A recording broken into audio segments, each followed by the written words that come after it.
தனது பிறந்த நாளையொட்டி டிசம்பர் 12ஆம் தேதி படையப்பா திரைப்படம் மறு வெளியீடு செய்யப்பட உள்ள நிலையில் அது தொடர்பாக வீடியோவை வெளியிட்டுள்ளார் நடிகர் ரஜினிகாந்த். ஜெயலலிதாவுக்கும் தனக்கும் முரண் இருந்த காலத்தில் வெளியான இந்த படத்தின் பின்னணி குறித்தும் அதனை கலைஞரும் ஜெயலலிதாவும் பார்த்தது குறித்த தகவல்களையும் பகிர்ந்திருக்கிறார் ரஜினி. இந்த ரிலீஸ் இங்கே பண்ணிட்டு இருக்கும்போது ஒரு மாதிரி ஜெயலலிதா அப்போ தான் 96 ஜெயலலிதாவுக்கு எதிர்த்து நான் இது பண்ணதுனால அது 97 எண்ட்லேயே நம்ம ஸ்டார்ட் பண்ணிட்டோம் பிக்சர். 98 திஸ்திங்கெல்லாம் இது பண்ணும்போது அது ஜெயலலிதா வச்சு ஒரு நிலாம்பரி ரம்யா கிருஷ்ணன் அப்படி பண்ணிட்டு இருக்காங்க அப்படின்னு சொல்லி அப்போயே ஒரு புரளி மாதிரி வந்துடுச்சு. ஸோ வந்த பிறகு அதுக்கப்புறம் படம் ரிலீஸ் ஆன பிறகு ஜெயலலிதா பார்க்கணும்னு சொல்லியிருக்காங்க. சில பேர்லாம் வேண்டாம் இது காமிக்கிறேங்க.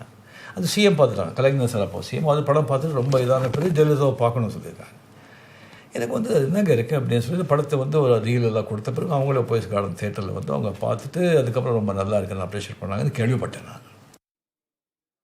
படையப்பா 2ஆம் பாகத்திற்கான கதை விவாதம் நடந்து வருவதாகவும் அதற்கு நீலாம்பரி என்று பெயரிட வாய்ப்பிருப்பதாகவும் நடிகர் ரஜினிகாந்த் கூறியிருக்கிறார். இப்போல்லாம் நீங்கள் பார்த்தீங்கன்னா 2.0 ஜெயலர் 2 அப்படி பண்ணிட்டு டக்குன்னு சொல்லி எனக்கு தோணுச்சு படையப்பா 2 ஏன் பண்ணக்கூடாது அப்படின்னு. எப்படியோ சொல்லியிருக்கு அடுத்த ஜென்மத்தில் பழி வாங்காமல் விட மாட்டேன் அப்படின்னு. ஸோ டைட்டில் நீலாம்பரி படையப்பா 2 அதை பற்றி நம்ம ஸ்டோரி டிஸ்கஸ் பண்ணிகிட்ருக்கோம். அந்த படம் நல்லா வந்துடுச்சுன்னு சொன்னால் படையப்பா மாதிரி இன்னொரு படம் நீலாம்பரி ரசிகர்களுக்கு திருவிழா மாதிரி பெரிய திஸ்திங்க தான் இருக்கும்.